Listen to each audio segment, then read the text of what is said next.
సమర్థ సద్గురు సాయినాథ్ మహారాజుకి జై. మన సాయి భక్తులందరికీ నమస్తే అండి. అందరూ ఎలా ఉన్నారు ఫ్రెండ్స్? ఏం చేస్తున్నారండి? ఈరోజు వీడియోలోకి వెళ్లే ముందు బాబాగారి ఆశీస్సులు మీ అందరికీ దొరకాలని మనస్ఫూర్తిగా కోరుకుంటున్నాను. ఇంకా ఈరోజు బాబా ఏమంటున్నారు అనంటే, బిడ్డ, నీ జీవితంలో ఎన్నో రకాల చిక్కుముడులతో బాధపడుతూ ఉన్నావు కదూ.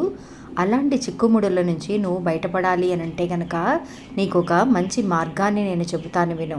ఎందువల్లంటే ఇన్ని రోజుల నుంచి బాబా ఎందుకు నా సమస్యలు అనేవి తీర్చడం లేదు బాబా, మీరు అనుకుంటే తీర్చలేని సమస్యలా ఇవి అని చెప్పి ఎన్నోసార్లు నన్ను అడిగావు కదా తల్లి. అందుకు తగిన సమాధానం అనేది నేను ఈరోజు నీకు తెలియచేస్తాను అని చెప్పి బాబా మనకి తెలియచేస్తున్నారండి.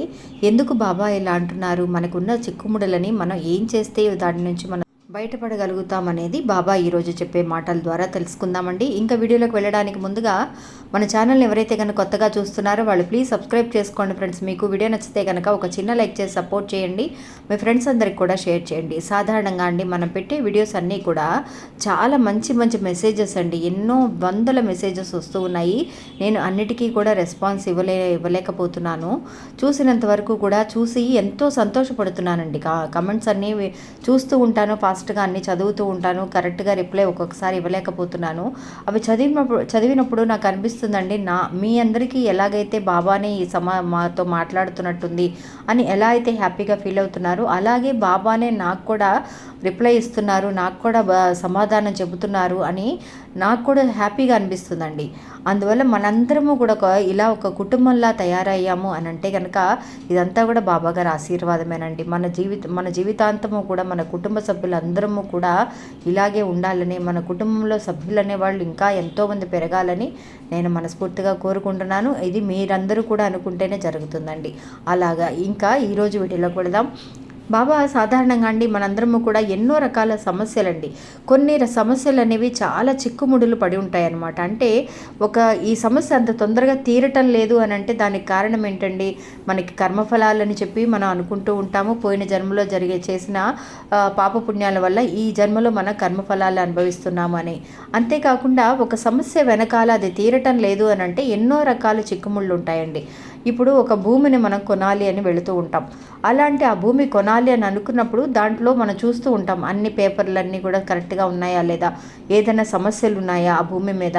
అలాంటి సమస్యలు కనుక లేకపోతేనే ఆ భూమిని కొనాలి అని చెప్పి మనం ఒక లాయర్ ద్వారా తెలుసుకొని మనం ఎలా అయితే కొనుక్కుంటామో అలాగే మన జీవితంలో కూడా అండి ఒక సమస్య మనకు వచ్చింది అని అన్నప్పుడు ఆ సమస్య తీరకపోవడానికి ఇప్పుడు భూమిలో ఏదైనా వివాదాలు ఉన్నాయి, తగాదాలు ఉన్నాయి, దాని నుంచి మనం బయటపడితేనే ఆ భూమిని కొనాలి అని అంటే అవన్నీ కూడా క్లియర్ చేయడానికి ఎలా అయితే టైం పడుతుందో మన సమస్య అనేది తీరడానికి టైం పడుతుంది అని అంటే దాంట్లో ఎన్నో రకాల చిక్కుముడులు అనేవి ఉంటాయండి.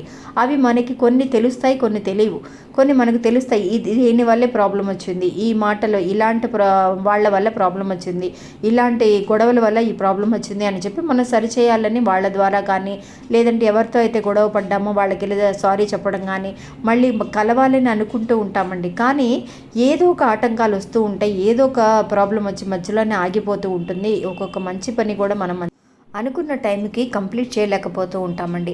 అటువంటప్పుడు చాలా బాధ అనిపిస్తుంది, అసలు మనకి లైఫ్లో అదృష్టం అనేదే లేదు అని చెప్పి. అలా బాధపడుతూ ఉన్న ఒక వ్యక్తికండి ఈరోజు ఈ కథలో మనం తెలుసుకోవాల్సిన ఒక విషయం అండి. మనకు సమస్యలు ఉన్నాయి, ఈ సమస్యలు తీరటం లేదు అంటే ఒట్టి కర్మఫలాలు మట్టుకే కారణమా, లేదంటే కనుక అవి తీర్చుకోవడానికి ఇంకేదైనా సరే దారి ఉందా అని అంటే కనుక నిజంగా చాలా ముఖ్యమైన ఒక దారి ఉందండి. మనందరం తెలుసుకోవాల్సిన ఒక విషయం.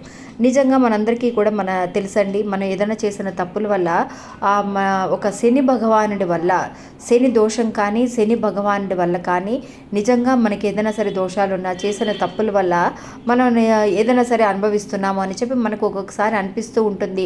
ఆ శని దోషం అనేది, శనీశ్వరుని వల్ల దోషం అనేది పోవాలి అని అంటే కనుక శనివారం నాడు మనం ఒక దీపారాధన చేయాలి అని మనందరికీ తెలుసు. అలాగే ఈ కథలో అండి ఒక భక్తురాలికి బాబా మూలంగా తెలిసిన ఒక విషయం అండి. అంటే ఆ ఊర్లో చాలా పెద్ద పేరున్న ఒక పెద్ద ఆవిడ ఆవిడ దగ్గరికి వెళ్ళి అందరూ కూడా తమ సమస్యల్ని చెబుతూ పరిష్కారాన్ని తెలుసుకుంటూ ఉంటారనమాట. ఒకరోజు ఏమవుతుంది అని అంటే అక్కడికి ఒక ఆవిడ వస్తుందనమాట. వచ్చి, అమ్మ నాకు ఇలాంటి సమస్యలు ఉన్నాయి, మీరు ఇలాగా పలానా రోజు నా దగ్గరికి రమ్మని చెప్పారు, ఇంతకుముందు కూడా మీ దగ్గరికి వచ్చాను నేను, నా సమస్య ఇంకా తీరలేదు అని చెప్పేసి. అమ్మ మీకు ఇలాంటి సమస్యలు తీరలేదు అని అంటే కనుక అందుకు చేయవలసిన పరిహారాలు నేను కొన్ని చేయమని చెప్పాను. ఒక 3 రోజుల పాటు ఇలాంటి పరిహారాలు చేస్తేనే మీ సమస్యలు తీరతాయి. అంటే మీ సమస్య అనేది ఇప్పుడు మీరు ఏదైతే ఒక సమస్యతో బాధపడుతున్నారో దానికి చాలా వరకు కూడా చిక్కుముళ్ళు ఉన్నాయి అని ఆవిడ చెబుతుందనమాట. చెప్పినప్పుడు అది తను మర్చిపోతుందండి. తను సరేలే ఇలా చెప్పారు కదా, ఇది చేయకపోతే ఏమవుతుందిలే అని చెప్పేసి అది పెద్దగా తీసుకోలేదనమాట ఆవిడ. అమ్మ నేను ఇలాంటి పరిహారం చెప్పాను, మీరు చేశారా అని. అయ్యో అమ్మ నేను ఇది మట్టుకు చేయలేదు, మీరు గుడికి వెళ్ళమన్నారు, దీపారాధన అవి చేయమన్నారు, శనీశ్వరునికి వచ్చేసి శనివారం నాడు మీరు దీపారాధన చేయమన్నారు, నేను అలా చేశాను, నేను ఈ పరిహారం చేయడం మర్చిపోయాను అని. అది ఏ పరిహారం అని అంటే అండి, నిజంగా ఆ శని భగవానుడికి వాహనం ఏంటి అని అంటే, శని భగవానుడి వల్ల మనం ఇబ్బందులు పడుతున్నాం అనుకోండి, నిజంగా చాలా చిక్కుల్లో ఉన్నాం, మన సమస్యలు అనేవి చాలా చిక్కుల్లో ఉన్నాయి. ఆ చిక్కుముళ్ళన్నీ కూడా విడదీయాలి అని అంటే కనుక ఆయన వాహనమైన కాకికి 3 రోజుల పాటు ఇలాగా చిక్కులతో అంటే అండి మనకి ఆహార పదార్థాలు ఆ కాకికి ఏమేమి పెట్టాలి అని అంటే కనుక పెడితే మన ఇబ్బందుల నుంచి బయటపడతాము అని అంటే అండి, ఫస్ట్ వచ్చేసి ఇప్పుడు 3 రకాల ఆహార పదార్థాలు నేను చూపిస్తున్నానండి.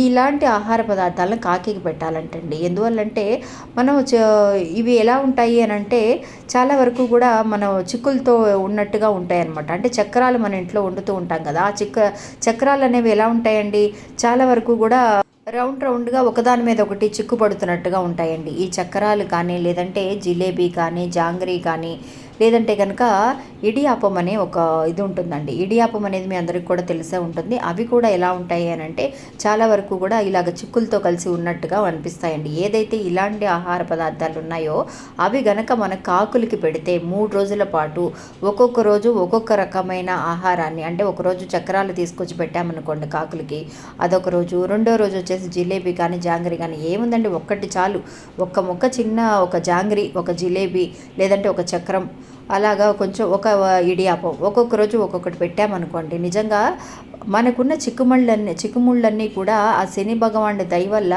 ఆ వాహనానికి మనం ఇవి ఆహార పదార్థంగా పెడితే మన కష్టాలు అన్నీ కూడా తీరిపోతాయి అనేది ఒక ఐదీకంగా చెప్పబడుతుందండి. ఎందువల్లంటే ఎప్పుడైతే ఇలాంటివి మనం కాకులకి పెడతామో ఆ కాకులండి అవి గుచ్చి పొడిచి తింటాయండి. అంటే ఇప్పుడు చక్రాలు ఇలా పెట్టామనుకోండి, అది మొత్తం అలాగే తినేలేదు కదా, ఆ కాకి ఏం చేస్తుంది అని అంటే అది ఎప్పుడైతే కనుక గుచ్చుతుందో, తన ముక్కుతో గుచ్చి మరీ తింటుందో, అప్పుడు ఎప్పుడైతే కనుక ఆ చక్రాలు ముక్కలు అయిపోతాయో అప్పుడు మన కష్టాలు కూడా, మన చిక్కుముడులు కూడా విడిపోతాయి అనేది పురాణాలలో ఒక ఐదీకంగా చెప్పబడుతుందండి. అందువల్ల ఆ పెద్ద ఆవిడికి అక్కడికి వచ్చిన ఆవిడికి నీ సమస్య తీరలేదు ఇంకా అని అన్నప్పుడు, నేను ఇలాంటి పరిహారం చెప్పాను, నువ్వు ఇంకా చేయలేదు, నువ్వు ఎప్పుడైతే ఈ పరిహారం చేస్తావో అప్పుడే నీ సమస్య అనేది తీరుతుంది అని. ఎన్నో రకాల చిక్కుముళ్ళతో ఇరుక్కుపోయి ఉంటామంట, మధ్యలో ఊబిలో ఇరుక్కుపోయి ఉంటాం. ఆ ఊబిలో నుంచి బయటపడాలి అని అంటే కనుక నిజంగా దానికి ఇదొక్కటే పరిష్కారం అండి. అలా అని ఆమె చెప్పిన తర్వాత ఆ 3 రోజులు కూడా ఆవిడలాగా తను చేసిన తర్వాత అప్పుడు మళ్ళీ ఆవిడ దగ్గరికి వెళ్ళి చెప్పిందండి, అమ్మ మీరు చెప్పినప్పుడే నేను చేసి ఉండాల్సింది, నిజంగా ఇలా చేయటం వల్ల నాకు ఎన్నో సంవత్సరాల నుంచి ఇబ్బంది పడుతున్నాను, ఎలాంటి సమస్య కూడా తెలియటం లేదు, అలాంటి కష్టాల్లో ఉన్నాను, నేను ఇలాగా కాకి మీరు చెప్పినట్టుగా ఆహారాన్ని పెట్టానమ్మా, నేను 3 రోజులు ఖచ్చితంగా నా కష్టాలు సమస్యగా దారి దొరికింది అని చెప్పి. నిజంగా ఇది అక్షరాలు నిజమండి. మీరందరూ కూడా ఒకసారి ఇలా చేసి చూడండి. వరుసగా 3 రోజులండి. మామూలుగా అయితే మనం ఎవరైనా అమావాస్య రోజు కానీ ఏదో ఒక రోజు అయినా సరే మన కాకి ఆహారం పెడుతూ ఉంటాము. అలాంటి టైంలో కాకుండా మీరు పర్టికులర్గా ఏదైనా ఒక సమస్యలో ఉన్నాము, ఈ సమస్య నుంచి శని భగవాన్ని తలుచుకొని అయ్యా నాకు ఈ సమస్య నుంచి బయటపడవే అని చెప్పి కాకిరికి ఇలాంటి ఇప్పుడు చూపించిన ఆహార పదార్థాలను మీరు 3 రోజులు పెట్టడం అనేది బిగించేయండి ఫ్రెండ్స్. నిజంగా మీ సమస్య అనేది తీరుతుంది. అలా గనక మనం వదిలేస్తే గనక ఆ సమస్యలు అనేవి పెద్దవయ్యి మన ఇబ్బందులు పాలవ్వాల్సి వస్తుంది అని చెప్పి ఒక హెచ్చరికగా బాబా మనకి ముందుగానే తెలియజేస్తున్నారండి. ఇంకా ఇది ఫ్రెండ్స్ ఈరోజు మన వీడియో. ఈ వీడియో కూడా మీ అందరికీ ఎంతో ఉపయోగపడుతుందని అనుకుంటున్నాను. నచ్చితే కనుక ఒక చిన్న లైక్ చేసి సపోర్ట్ చేయండి. మీ ఫ్రెండ్స్ అందరికి కూడా షేర్ చేయండి. మళ్ళీ మంచి ఇంకో వీడియో మళ్ళీ కలుస్తాను. అంతవరకు సెలవు. నమస్తే. ఓం సాయిరామ్.